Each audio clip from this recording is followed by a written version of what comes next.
ఎవరో మోసం చేశారు, ఎవరో అన్యాయం చేశారు అని చెప్పి అనొచ్చు, కానీ ఆధారాలు లేవు.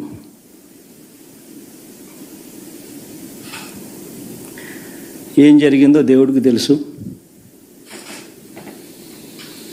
పెద్ద నేనైతే చేయగలిగింది ఏమీ లేదు. ప్రజల తీర్పు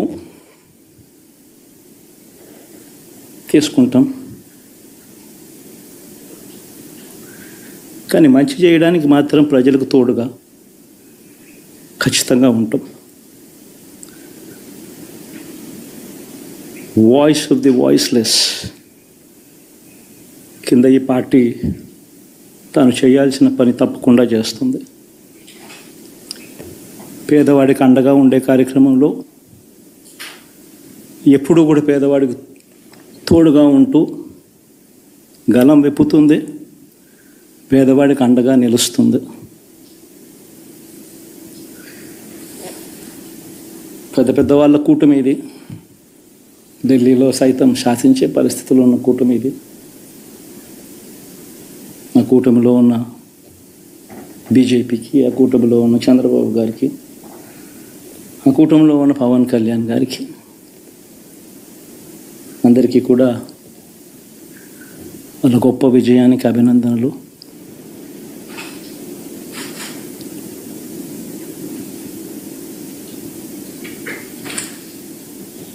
ఓడిపోయినా కూడా నా ప్రతి కష్టంలో కూడా తోడుగా అండగా నిలబడిన నా ప్రతి నాయకుడికి, ప్రతి కార్యకర్తకు, ప్రతి వాలంటీర్కు, ప్రతి ఇంట్లో నుంచి వచ్చిన ప్రతి స్టార్ క్యాంపెయినర్గా నాకు తోడుగా నిలబడిన నా అక్క చెల్లెమ్మలకు, అన్నదమ్ములకు, మీ అందరికీ మనస్ఫూర్తిగా మీ అందరికీ కూడా కృతజ్ఞతలు తెలియజేస్తా ఉన్నాను.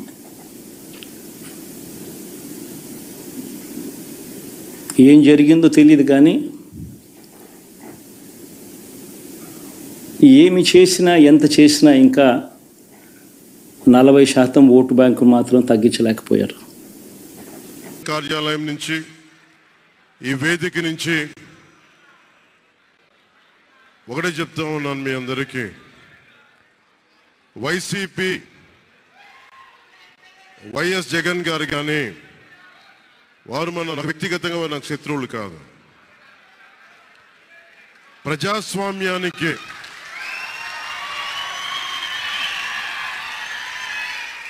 ఇది ఓడిపోయారు కదా అని చెప్పి జనసేన నాయకులుగా గుర్తుపెట్టుకోవాల్సింది. ఇది కక్ష సాధింపు సమయాలు కాదు, 5 కోట్ల మంది ప్రజల కోసం పనిచేసే సమయం ఇది. 5 కోట్ల మంది పైచులకు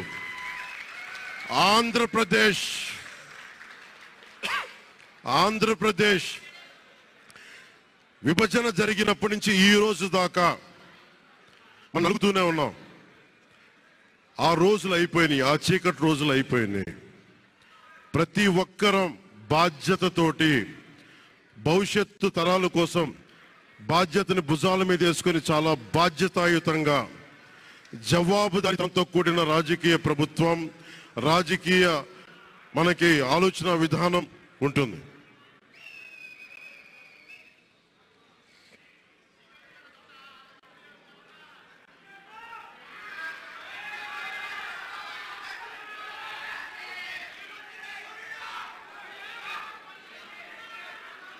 నేను ఆలోచిస్తా ఉన్నాను, ఒక క్షణం ఏం మాట్లాడాలి ఈ రోజు అని. ఒక నిమిషం, ఏం మాట్లాడాలి ఈ రోజు అని అనుకుంటా ఉన్నాను. నా జీవితంలో ఎప్పటిదాకా విజయం తెలియదు నాకు. సేవకులు అని చెప్పి నినాదానికి శ్రీకారం చుట్టారు. ఇవన్నీ గుర్తుపెట్టుకొని పనిచేస్తాం. నేను చాలా స్పష్టంగా సూపర్ 6 ఇచ్చాం. అదే మాదిరిగా ప్రజాగళం ఎన్నికల మేనిఫెస్టో ఇచ్చాం. ఇవన్నీ కూడా ప్రజల్లోకి బాగా వెళ్ళాయి. ఒక హోప్ క్రియేట్ అయింది. ఇవన్నిటి ఫలితాలే నిన్న వచ్చాయి. అదే మాదిరిగా మేము ఇక్కడ మీరు చూస్తే ఒక పక్క తెలుగుదేశం పార్టీ మొట్టమొదటిసారిగా పవన్ కళ్యాణ్ గారు ప్రభుత్వ వ్యతిరేక ఓటు చేరడానికి వీలు లేదు, ఈ రాష్ట్రంలో మళ్ళా ప్రజాస్వామ్యాన్ని గాని ఈ రాష్ట్రాన్ని కాపాడుకోవాల్సిన బాధ్యత ఉందని చెప్పి ముందుకొచ్చి ఈ యొక్క కూటమికి బీజం వేశారు. వారిని మనస్ఫూర్తిగా అభినందిస్తున్నాం. ఆ తర్వాత బీజేపీ కూడా ఈ కూటమిలో భాగస్వాములయ్యి ముగ్గురం కూడా మీరు ఒక్కసారి ఆలోచిస్తే ఒకరు ఎక్కువ ఒకరు తక్కువ కాకుండా ముగ్గురం కలిసి పనిచేశాం. బేషిజాలు ఎక్కడా లేకుండా మేము ఏదైతే చెప్పామో ప్రజలు గెలవాలి, రాష్ట్రం నిలబడాలి, దీనికోసం పై స్థాయి నుంచి ఢిల్లీ నుంచి వచ్చినటువంటి బీజేపీ నాయకులు గాని ప్రధానమంత్రి అమిత్ షా గారు గాని ఇక్కడుండే పవన్ కళ్యాణ్ గాని తెలుగుదేశం పార్టీ కేంద్ర నాయకత్వం నుంచి కింది వరకు అందరం కూడా ఒక ట్రూ స్పిరిట్ తో పనిచేశాం. 175 అసెంబ్లీలు 25 అసెంబ్లీలు అన్ని పార్టీలకు సంబంధించిన సీట్లుగా ఎన్డీఏలో భాగస్వాములుగా ఒక బాధ్యతతో ముందుకు పోయాం. అందుకే ఈ అనూహ్యమైనటువంటి విజయాన్ని సాధించగలిగాం. సాక్షి లేదా? నో సాక్షి. పర్లే ఎన్టీవీ మిత్రులు, టీవీ9 మిత్రులు కూడా వచ్చారులేండి. పర్లే మరో సాక్షి ఉన్నారులేండి. నా యువగలం పాదయాత్రలో స్పష్టంగా ప్రజలకి, కార్యకర్తలకు నేను హామీ ఇచ్చాను. ఏ అధికారులు వైకాపా నాయకులైతే చట్టాన్ని ఉల్లంఘించి ప్రజల్ని, తెలుగుదేశం పార్టీ కార్యకర్తలు ఇబ్బంది పెట్టారో వాళ్ళపైన ఎంక్వైరీ చేస్తాం. అధికారులకు సంబంధించిన విధంగా జ్యుడిషియల్ ఎంక్వైరీ చేస్తాం. ఎంక్వైరీ నివేదిక మేరకు సర్వీస్ నుంచి డిస్మిస్ చేసి జైలుకు పంపించేదాన్ని కూడా నేను వెనకాడను అని ఆనాడు ప్రజలకి చెప్పా, కార్యకర్తలకు చెప్పా. అది ప్రజలు ఒప్పుకున్నారు. అందుకే ఈరోజు ఎప్పుడు లేని విధంగా మనకు మ్యాండేట్ వచ్చింది. తప్పనిసరిగా ఇచ్చిన మాట, ఇచ్చిన హామీ నేను నిలబెట్టుకుంటాను. అండి నేను వైకాపా, దయచేసి వైకాపా నాయకులకి, పార్టీకి సూచించే స్థాయి నాది కాదు. మేమేం చేస్తాం చాలా స్పష్టంగా చెప్పాం. కక్ష సాధింపులు, హెరాస్మెంట్లు, ప్రభుత్వ ఆస్తులు ధ్వంసం చేస్తాం, ఇది మాకు రాదు, మేము చేయం. ఇదంతా ఆ పార్టీకి తెలిసింది. అందుకే ప్రజలు ఈరోజు ఇలాంటి మ్యాండేట్ కూటమికి ఇస్తాం జరిగింది. సో మాకు ఇచ్చిన మ్యాండేట్ నిలబెట్టుకోవాల్సిన అవసరం 3 పార్టీలపైన ఉన్నాయి. ఎందుకంటే ఆంధ్ర రాష్ట్ర చరిత్రలో ఎవరికి రాని మ్యాండేట్ మాకు వచ్చింది, ఎవరికి రాని మెజారిటీలు మాకు వచ్చినాయి. ఆ బాధ్యత మేము నిలబెట్టుకోవాలి. ఉందాతనంగా ప్రజలకి సేవ చేసే దిశగా మేము పనిచేస్తాం. ఇచ్చిన ప్రతి హామీ నిలబెట్టుకునే బాధ్యత మేము తీసుకుంటాం. రాష్ట్ర చరిత్రలోనే మొదటిసారి మీ కుటుంబ సభ్యుల్ని టార్గెట్ చేసి అవహేళన చేశారు. వారి విషయంలో మీరు ఎలా ముందుకెళ్లబోతున్నారు? ఇప్పుడు ఆనాడు శాసనసభ సాక్షిగా మా తల్లిని అవమానించారు. అది తట్టుకోలేక చంద్రబాబు నాయుడు గారు ఆనాడు శపథం కూడా చేశారు. మళ్లీ ముఖ్యమంత్రిగా ఈ సభలో అడుగు పెడతానని ఆనాడు చెప్తాం జరిగింది. ప్రజలు అది గమనించారు. అందుకే ఇలాంటి మ్యాండేట్ మాకు ఇచ్చారు. మీరు ఈ ఎన్నికల ప్రచారంలో కానివ్వండి, గతంలో మేము అధికారంలో ఉన్నప్పుడు కానివ్వండి, ఎప్పుడు కుటుంబ సభ్యులు జోలికి వెళ్ళలేదు. వ్యక్తిగతంగా దొంగ కేసులు పెట్టి ఎవరన్నా జైలుకు పంపించే ఆలోచన మాకు గతంలో లేదు, ఇప్పుడు కూడా లేదు. ఏమైనా తప్పులు చేస్తుంటే చట్టాలు దాని పని చేసుకుంటూ వెళ్తాయి తప్ప మేము ఎక్కడ ప్రజల్ని ఇబ్బంది పెట్టాలనో వైకాపా నాయకులపైన కక్ష సాధింపు చేయాలనేది మా ఆలోచన కానే కాదు. జగన్మోహన్ రెడ్డి గారు ఒక తెలుగు టీవీ ఛానల్తో మాట్లాడుతూ ఇంటర్వ్యూ ఇస్తూ చాలా అభ్యంతరకల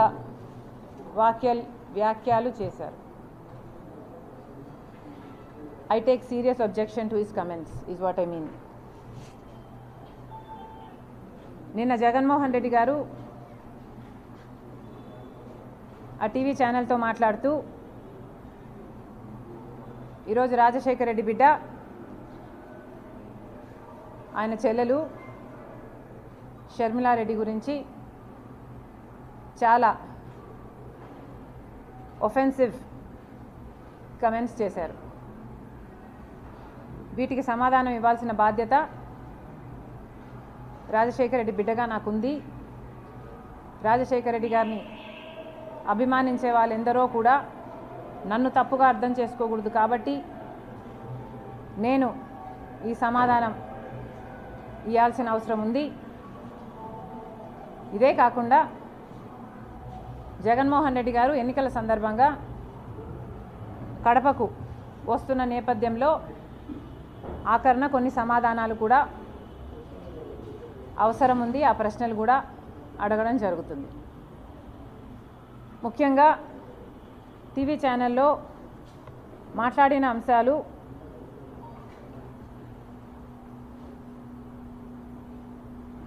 రాజశేఖర రెడ్డి బిడ్డ నేను షర్మిల నాకు రాజకీయ కాంక్ష ఉన్నట్టు, అందుకే రాజశేఖర రెడ్డి గారి కుటుంబంలో భేదాలు వచ్చినట్టు, నా రాజకీయ కాంక్షే దానికి కారణం అన్నట్టు వ్యాఖ్యానించడం జరిగింది. నాకు రాజకీయ కోరిక ఉంది కాబట్టి ఆ రాజకీయ కోరికను ఆయన ఎంకరేజ్ చేస్తే అది నెపోటిజంకి దారితీస్తుంది, కరప్షన్కి దారితీస్తుంది. కాబట్టి ఇవే కుటుంబంలో తేడాలు రావడానికి, భేదాలు రావడానికి ఇదే కారణము అన్నట్టుగా చూపారు. జగన్మోహన్ రెడ్డి గారిని ఆయన చెల్లెలు సూటిగా ప్రశ్నిస్తుంది. జగన్మోహన్ రెడ్డి గారు సమాధానం చెప్పాలి. అసలు రాజశేఖర రెడ్డి బిడ్డను రాజకీయాల్లోకి తీసుకొచ్చింది ఎవరు? జగన్మోహన్ రెడ్డి గారు అరెస్ట్ అయితే